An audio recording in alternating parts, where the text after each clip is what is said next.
Buonasera, bentornati a un nuovo appuntamento con Cronache Venete, una goccia nel mare dell'informazione. Oggi abbiamo qui con noi Roberta Moretto e Rosanna Alessi per parlare di un'iniziativa molto importante per San Donà di Piave, la Mezzanotte Bianca. Di cosa si tratta?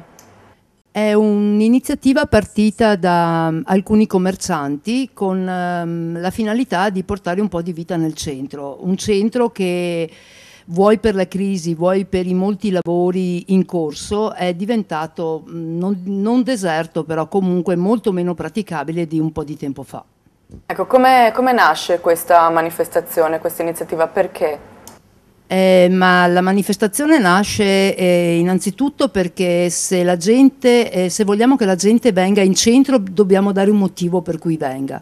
Se tenere i negozi aperti, i locali aperti fino a mezzanotte o fino alle 2 serve a rianimare, a portare la gente in centro, allora ben venga come idea. Addentriamoci nei particolari. Quando sarà questa notte bianca? Come si svolgerà? Allora, sarà sabato 15 settembre dalle 17 alle 24, tutti i negozi saranno aperti e tutti i bar saranno in festa, ognuno con il proprio evento musicale fino alle 2 di mattina. Quali saranno i particolari più interessanti? Sappiamo che è consigliato vestirsi di bianco, no?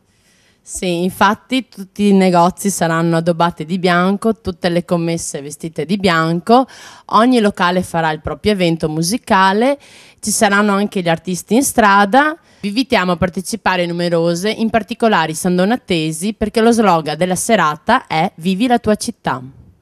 Benissimo, c'è un sito internet da consultare per avere informazioni magari? C'è una pagina Facebook e si chiama Notte Bianca San Donà. A proposito di Vivi la tua città, siete stati spinti anche da richieste dei cittadini nell'organizzazione della Mezzanotte Bianca? Non è che ci siano state richieste particolari da parte dei cittadini, molte lamentele sul fatto che non ci sia niente e che quel poco che c'è avvenga comunque sempre negli stessi posti, sempre nello stesso modo. C'era l'esigenza più che altro di fare qualcosa di nuovo. È un'iniziativa che intendete poi magari portare avanti nel corso degli anni? Ma sicuramente noi vorremmo che diventasse un appuntamento fisso per la città. Se dovesse essere un'iniziativa che ha un certo riscontro come partecipazione, probabilmente verrà ripetuta in altra forma, in altra chiave, magari prima delle feste di Natale. Benissimo, ringraziamo Rosanna Alessi e Roberta Moretto e invitiamo tutti i telespettatori a partecipare alla Mezzanotte Bianca.